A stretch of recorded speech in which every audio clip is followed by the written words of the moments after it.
You better get ready for the fight of the century, because we got Bruce Lee versus Muhammad Ali.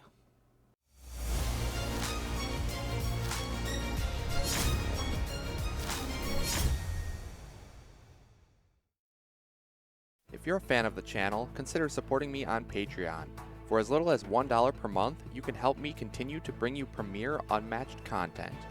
Unlock exclusive rewards by becoming a patron today.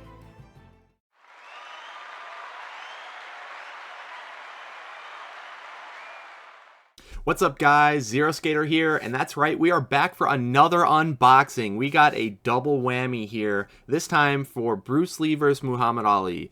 Now, I know Bruce Lee has been out for a long time, since almost the beginning of the game, but to a lot of people, he was near impossible to find because the prices on him were ridiculous because he was a limited print run, and so it was so hard to find a copy if you joined Unmatched later in the game's lifespan. But here we have a reprint. This is the first time we've ever gotten a reprint like this, so it's very exciting for a lot of people to be getting their hands on Bruce Lee for the very first time. And accompanying him is Muhammad Ali, another legendary fighter, and that is just so cool. So Muhammad Ali is a brand new deck, while Bruce is a reprint of the original. No changes to him. But I'm really excited to see what Muhammad Ali brings to the table, because I don't know. I've heard some good things. I've heard he can be kind of crazy. And Bruce is all about action game combos, right? And if the box is designed to interact well with each other, I got to imagine Ali's going to have some kind of crazy combos as well, especially seeing as he is a boxer famously, right? And so it'd be very on theme. So yeah, it's going to be really cool to see, but I can't wait to crack it open and take a look at the deck. So I will be showing it all off on camera as always. I haven't seen any of these cards yet, barring maybe one or two from some other reveals from content creators. Shout outs to all of them. But yeah, it's basically brand new to me. So I will be giving my thoughts and first impressions as always as we go through the stuff. And I can't wait to crack it open. But before we get into it, as always, guys, be sure to attack that like button if you enjoy the video and subscribe for more Unmatched content. And with that said, we won't wait any longer. We'll jump into Bruce Lee versus Muhammad Ali. All right, here we go. We are going to open up Bruce Lee versus Muhammad Ali. And like I said, Bruce is a reprint. Muhammad Ali is brand new. But the cool thing is they did make a new mini for Bruce Lee, which is really cool. Because that still means that anyone who had the original Bruce box still has something unique, yet everyone else still has Bruce available to them here. So here's the new mini. He's in like a action pose in the middle of doing a flying kick. And Muhammad Ali is throwing a punch, so that's really cool. Lee versus Ali. Yeah, down here, wow, Unmatched, 1 million copies sold. So the game is definitely growing, which is really cool. But we'll take a look at the side panels. I think this art is from the original box. And then we have a couple of banners for Muhammad Ali. And I think, strangely enough, this is actually the first time where there's not a banner on all four sides. And they have like the trademark stuff down there at the bottom instead of on the back. So that's pretty unique. But yeah, let's crack this thing open. So got our little pamphlet showing a bunch of other Unmatched sets and Dark Tower, all the great restoration games, Thunder Road, and Crossbows and Catapults, all good stuff.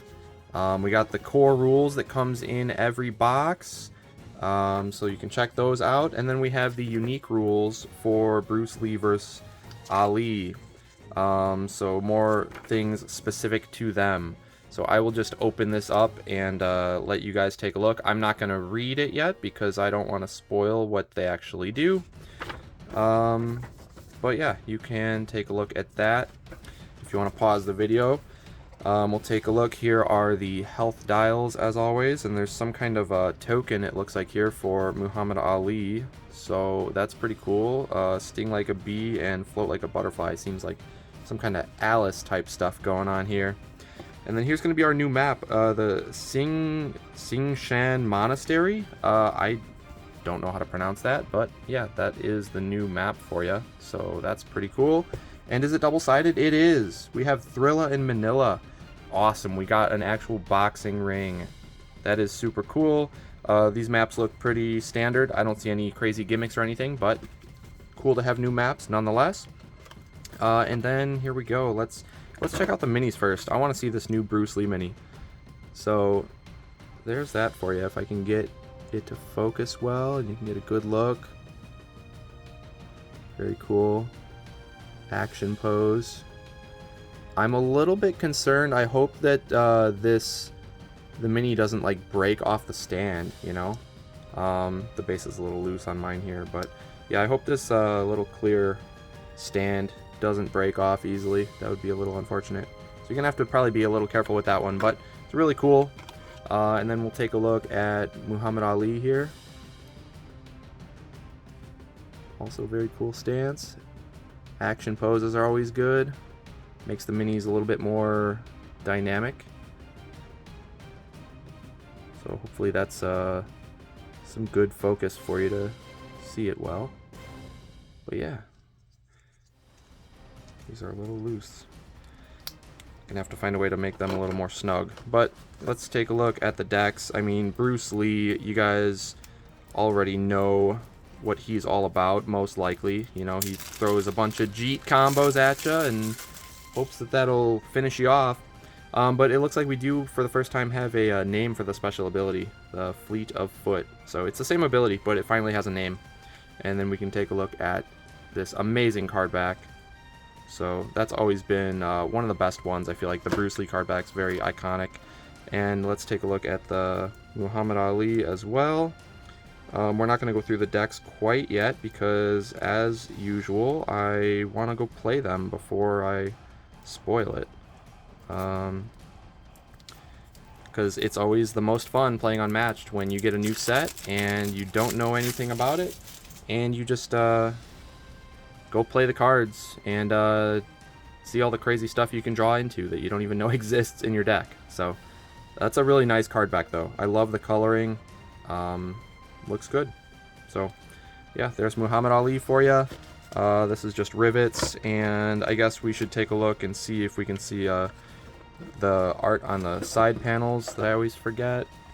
So this looks like Be Like Water for Bruce Lee. There's the, I think, Hua, and new art for Ali. Very cool.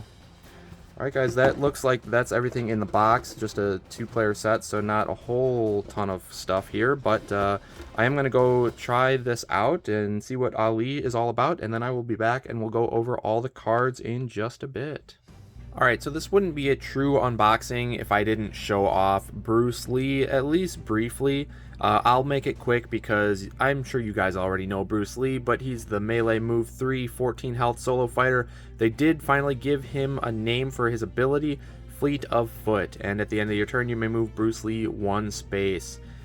So there's that, and then of course you have your Jeet Kune Dos. There are 5 of them, so you got the Downward Sidekick, which is the random discard, the Intercepting Fist, which is the cancel.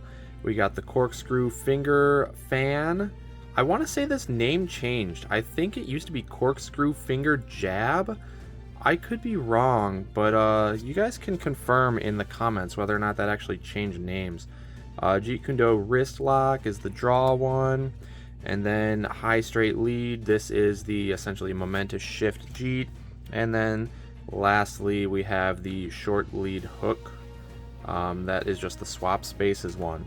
So those are all your Jeets, and then of course you have Taste of Blood, that is your draw card. You have Be Like Water to recur your Jeets, 4 copies is awesome. Then you have Little Dragon, which bumps to a 6 when it's the only card in your hand, and you get to draw 2 cards after combat. Then you got Skirmish, you know it, you love it. After combat, if you won, move a fighter in the combat up to 2, and it's a max value block. You got Momentous Shift, that just bumps up to a 5. And you got Feint, the classic cancel, 3 copies of that. And then you have Regroup, which some people love Regroup, some people hate it. I know it's Baked Goods' favorite card, so love to see the Regroup there if you're him. And then you got a couple of schemes here, the Nunchaku, just like we saw in the new Michelangelo deck, actually. So that buffs your attacks for the turn. Then you have Bring It On, which will just pull an opponent in so that you are ready to combo them. And then you have Hua, which will just recur one of your Jeets from the discard pile. And lastly, we have 1-inch Punch, which will clear away all those pesky token sidekicks and recur this back to your hand in the process. So this is excellent at clearing those out. And then finally, you can still just do 2 auto damage to the opposing hero. So there you go, that's Bruce Lee. And I know that is not exactly what you guys came here for. You came here because you want to see Muhammad Ali, right? You want to see the new stuff. This is old news right here. But again, I had to show it just in case there's anybody out there watching who maybe did not previously own Bruce Lee and didn't know what Bruce Lee did. But he's a really cool combo fighter. But anyways, alright, here we're going to talk about Muhammad Ali. So here is the card back for him. That is really nice looking colors there. Muhammad Ali is a solo fighter as well, just like Bruce. He's move 3 though, whereas Bruce is move... Oh, actually no, sorry, they're both move 3, so that's pretty nice. Melee, both melee. This guy's got 16 health though, Bruce only has 14, so Ali is a little beefier. Ability is a beautiful swing, so begin the game with your stance on Float Like a Butterfly. After you attack, if you won the combat, change stances. So it goes from Float Like a Butterfly to then Sting Like a Bee. So Butterfly you can attack from 2 spaces away. Sting Like a Bee adds +2 to your attacks. And then you have this token that will indicate which size you are, either Float Like a Butterfly stance or Sting Like a Bee stance. I think I may have said size, kind of like Alice, but that's okay. So your token will indicate stance, and anytime you attack and you win the combat, you mandatorily change stances. So it's not optional. If you win, you have to change stance. Now, I didn't actually know that. When I first read this card, I thought it was after you attack, you change stance regardless of if you won or not. I just now realized that you only change stance when you win. So that's going to be much more difficult to win an attacking combat with Float Like a Butterfly because you don't get the attack buff. But then if you do, you go to Sting Like a Bee and you add +2 to all your attacks. I don't know if like you're going to want to always be on a certain form. Sting Like a Bee obviously seems better because you have more damage output. Getting to that point might be a little bit difficult though, because you got to win while you're Butterfly form. And then if you win while you're Sting Like a Bee form, of course, it changes you automatically back to Butterfly. And it's really easy to win when you're Sting Like a Bee. So getting to the Bee stance is going to be, I think, a little bit difficult. Much more difficult than I had originally expected. So let's go ahead and take a look at the actual cards in the deck and see what we're working with. So the first card is going to be Ali Shuffle. So it's a red 2. If you're Butterfly, you can boost this card. Okay, that's a good way to win a combat, so that's nice. And then after combat, regardless of your stance, you're going to, if you won, shuffle a non-scheme card from your discard pile back into your deck. Okay, this card's actually really, really good. You're not likely to win if you are not boosting this, but of course if you're Butterfly form, you get to boost, and then this is probably easily a 4, if not a 5, if you have the right boost values. And then if you're B stance, then this is kind of likely to win as well, because you're attacking with a 4 in that case. Even though you can't boost it, it's already innately boosted by your ability. So I think winning with this isn't the hardest thing in the world, and you get to shuffle a combat card essentially back from your discard pile into your deck, so that's really nice recursion. It increases your deck life so you can avoid fatigue for longer, and you'll get more cards to attack with, so that's more damage output or whatever you are looking for, whether it's defenses or whatever. So I think this is a really, really good card right off the bat with Ali Shuffle. Next up, we're going to see Jab, so 2 copies of this. After combat, draw a card and gain an action. 3 boosts, so that's really nice, so you can use this to boost the shuffle up to a 5 pretty easily. Otherwise, this is a great bait attack because it's like a regroup. You're going to draw the card, but you also get to gain the action to make another follow-up attack that's even stronger. And if you are in Butterfly form, you get to move up to 2 spaces. Maybe that'll help you get adjacent, or I'm guessing there's Momentous Shift in this deck, and if there is, you could attack from 2 spaces away, right, because you're Butterfly form. And then you as your first action, and then you gain an action, draw a card, you hop adjacent to them. Now you're in a new space, and you can throw the Momentous Shift as a follow-up. So I really hope there's a shift in this deck, and I'm not just looking like an idiot, but Jab is a great bait attack. Then we see stronger than the skill. So 3 value attack. After combat, look at your opponent's hand. If you won the combat, shuffle one of their cards into their deck. So hand knowledge is nice. You can see whether or not they have blocks or any really big attack that you might need to feint or whatever. So hand knowledge is nice, and then if you win, you actually get to rip one of their cards out of their hand. Now, it's not as good as a discard because they don't lose it permanently. It shuffles into their deck, but who knows when they're going to find that card again. So if it's a key card, you can at least delay them from being able to use it. So when you're Sting Like a Bee form, this is a 5. It's very likely to win as a 5. So because it doesn't have a special butterfly effect, you're probably not going to use this as an attack in butterfly form, and you'll just use it as a 5 when you're in bee form. Alright, then we have the Greatest. So after combat, if you dealt 6 or more combat damage this turn, gain 2 actions. I love this card, how he's just cracking the banner in half. It's a 3 boost, so if you want to boost it with it, that's pretty good. But the after combat is potentially insane for combos. You do have to deal a ton of damage in order to gain the 2 actions, but if you just use this in B stance, it's going to be a flat 6, so that's a log. You can't complain about that. And I don't know how often you're going to be able to get this ability to trigger. Of course, if you were starting your turn in B form, and you landed this undefended, then you deal the 6 and then switch to butterfly, and then you could throw another copy. Actually, no.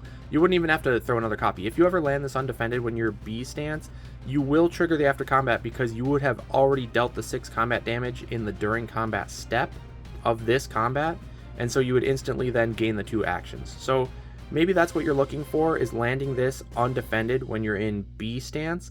I don't know how easy that's going to be, but we do have, like, Jab is a nice bait attack to try to whittle their defenses down so that you can land this undefended. So that's pretty nice, but it's also, like I said, it's a 3 boost value. It's just a flat 6 when you're B stance. So no matter how you look at this card, it's a pretty dang good one. Next up, we're going to see Champion of the World. So after combat, move a fighter in the combat up to 2 spaces, and then butterfly stance, you draw a card. It's also a 3 boost, which is really nice if you want to use it for the boostable, but it's also just a flat max value block, and so you love to see that. It's basically a non-conditional skirmish, so it's a skirmish where you don't even have to win the combat to get the movement, which is really great. And you add on card draw if you're in butterfly stance, which can be a positive or a negative depending on the game state and what your deck count is looking like and all that. So just be careful of that. If you want to draw the card, cool, use it when you're butterfly. Otherwise, if you use it as B, it can be a 6 value attack, yet another log, which would make kind of 4 copies of logs in the deck, which is really nice, or you got a max value block. So everything about this card is awesome. Next up, we're going to see Stick and Move. I just revealed this one the other day. I think it's also a pretty good defense. Because if you're using it, well, I should say what it does, right? Again, it's a 2 value versatile. If you're butterfly, then during combat, the value of your opponent's card becomes its printed value and it cannot change. And no matter what, after combat, you deal a damage to an adjacent fighter. So it's really good at pinging off 1 health sidekicks. It's a great defense, especially when you're in butterfly, because it's essentially a stasis diffuser from Jill or a paralyzing fetters from the Witcher characters. So it's good against anything that tries to modify its combat value, any boostables like a momentous shift or a beast form, forever hide, things like that. It's really bad against flat printed values like logs, right? Because those aren't trying to change value anyways. But it can also stop passive buffs like Big Alice or Angry Achilles. So this is a really great defense when you're in butterfly form, and it's a pretty good attack when you're in B form as well, because it's a 4 that deals after combat damage. So it's kind of like a savagery in a sense. Next, we're going to see Close and Clinch. Close and Clinch. 3 value versatile. Immediately place Ali adjacent to the opposing fighter, and neither fighter can leave their space this turn. So if a ranged fighter attacks you as their last action, this will warp you adjacent to them so that you are ready to make some attacks starting your coming turn. It also prevents them from running away if they're using some kind of movement effect like Yanenga's Stallion Charge. And also, if it's their first attack in the turn, if they're trying to kite you by attacking first action and then maneuvering and running away second action, if you play this, it will stick them in place, and so no matter what, you're going to be ready to attack them probably multiple times on your coming turn. So this is a pretty solid defense right there. Next up, we're going to see Fancy Footwork, 1 value versatile, immediately move Ali up to 1 space. During combat, if Ali shares no zones with the opposing fighter, ignore the value of the opponent's card. And it's another 3 boost, so you'll love to see that. And this is an interesting one, because although I think the movement isn't very important, it's more so the fact that you get to ignore the value of the opponent's card. So yeah, so you get to ignore the value of the opponent's card, and that is really not a huge deal if you're in butterfly stance, but if you're in bee stance, you get to ignore and deal a straight 3 damage to them, which is really, really good. So you're going to want to use that immediately to move into a different zone than the opponent so that the during combat will trigger, because I don't think we've ever seen a movement effect like this that moves immediately, because it kind of like breaks the rules of the game in a sense, because you have to be adjacent in order to make your attack, but then you're not going to be adjacent in the during combat step of that attack because you already moved, but then you check the during combat, and then if you are not sharing a zone, you get to ignore the opponent's card value. So this is a really weird card, but I think it's a really strong one, and it's going to be a great source of damage when you are in B form. Not probably so much when you're in butterfly, but hey, you can still use it as a 1 that will ignore the opponent's value, because it's even easier to trigger as butterfly because you can hit from 2 spaces away and get the immediate movement. So I think this is going to help change you into B form really easily, even if you're only dealing a single damage with it. So that's pretty nice. And here we go, perfect. We do have the momentous shift as I suspected. So, you know, if your fighter started this turn in a different space, its value becomes 5. And so that can work really well with, what was I looking at before? I think, I mean, it works well with Fancy Footwork, honestly. But I was looking more so at, I think, Champion of the World? Oh no, it was the butterfly form of the jab. That's right, because that adds on movement. So you get to jab from a little bit of range, you gain the action, draw your card, move closer to them, and then throw your momentous shift that is now triggering for a 5. So that's really nice. 2 copies of that in the deck is good. Our first defense card we're going to see is Rope-a-Dope. So it's only a 2, but after combat, if you lost the combat, Ali recovers 3 health. So if you trigger the healing, this is kind of like a defensive 5, which is really, really good, but it's even better than that because there is upside. Like if they only attack you with a 4 and you heal 3, you took 2 damage, you heal 3, so essentially you net heal 1 health, which is even better than if you played a flat 5 into their 4, right? So this is a really good card. You do have to lose the combat to get the healing, but at only a 2 value, I think you're pretty likely to lose that combat. And then it's also yet another 3 boost value. So we're seeing a lot of 3 boost values in the decks, which is really good because you have a boostable. So you're also a solo fighter, so you want to be able to boost your movement so that you're mobile enough to reach your opponent whenever you need to. Next up, we're going to see Hard to Be Humble. So another just printed 2 value defense, not very great. But butterfly stance during combat, you get to look at your opponent's hand. So again, hand knowledge is nice. After combat, you move Ali up to 2 spaces. 3 copies of this in the deck. This is probably one of the weaker cards because it is only a 2 value defense, which is under average. I say average is probably a 3, and so this is below average defensive value. And usually the lower values like that are feints that cancel the opponent's effects, and this is not canceling. It's not buffing its value. So really, you're going to be taking damage when you play this, so I don't love that.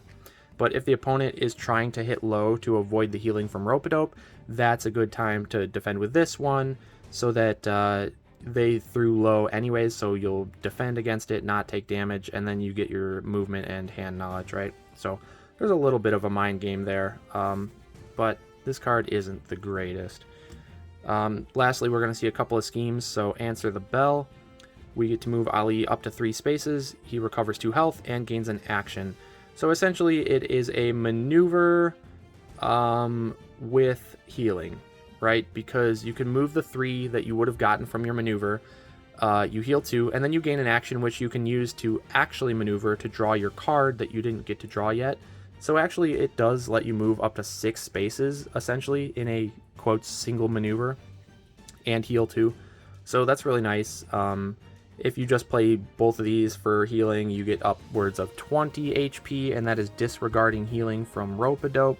So 20 health pool for a solo fighter is not bad. Not bad at all. And then, last but not least, we're going to see the Louisville Lip. So even more healing here. Ali recovers 1 health, and you draw 2 cards.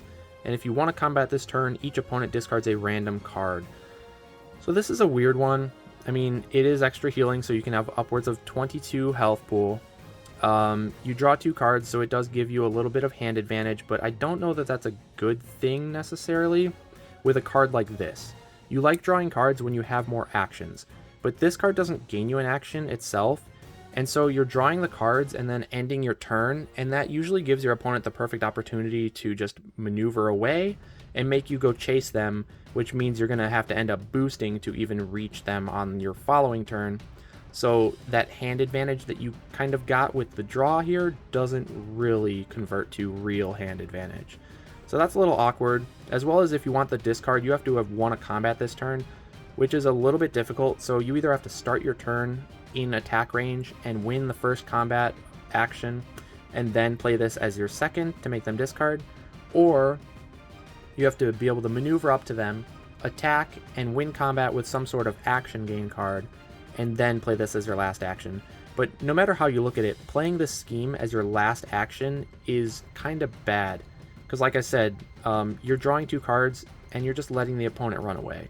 Like, if you're trying to pressure them, then making a follow-up attack after you land your first attack is probably better than just drawing 2 and letting them run away, both putting distance between you and them, and also gaining more cards in hand that might be defenses to help them out. So if you're trying to pressure them, you don't necessarily want to be playing this as your second action. You'd probably rather just make an attack if you want to combat.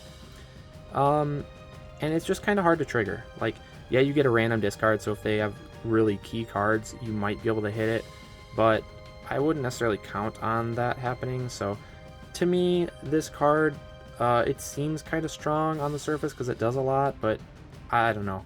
My first impression is that this card feels a little weak. But there you go. That's Muhammad Ali's deck. I think it's going to be really interesting. You're going to want to get your stance changes as often as possible, because if you're throwing an attack with Sting Like a Bee, you're almost always going to be winning the combat, dealing damage, but then you're going to change back to Butterfly. So then the game here, like the mini game, is, well, how often can you win a combat as Butterfly in order to change you back into the Bee stance so that you are powered up again. And so it's just going to be like that constant dance back and forth between the stances, which is very fitting for the boxer that Muhammad Ali famously is. So I think it's a really cool looking deck, and I can't wait to try it out for myself. All right, guys, that's going to do it for my Bruce Lee vs. Muhammad Ali box opening video. And I know that it's kind of like we only got one new fighter, but for all of you out there who didn't get a chance to get Bruce Lee originally, I am sure you are very excited to get your hands on this awesome fighter. And even for all those out there who were lucky enough to get an original Bruce, well, you can still get a cool new mini, and you can get a brand new fighter in Muhammad Ali, and both fighters are awesome, and I can't wait to try out Muhammad Ali more myself. He looks like a lot of fun trying to get those stance changes back and forth. So we'll see how effective he can be against the rest of the cast. But I'm really excited to even just do the inbox matchup because that looks like a blast.